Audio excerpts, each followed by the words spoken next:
Make the budget mean something.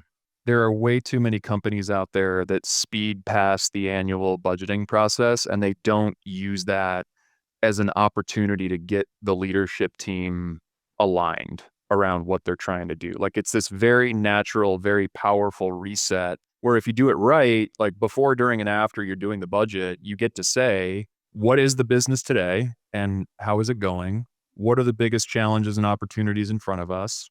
And if we're going to sign up our names to what we think the business can do, if we have a pretty good year next year, which is, by the way, what I think philosophically a good budget is, it's what we think we can do and what we think we can beat.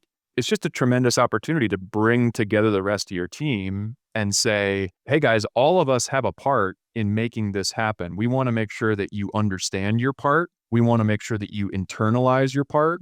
And we want to make sure that you get your head around all of the assumptions that go into the literal rows of the budget spreadsheet that we're building together, so you can orient yourselves to that.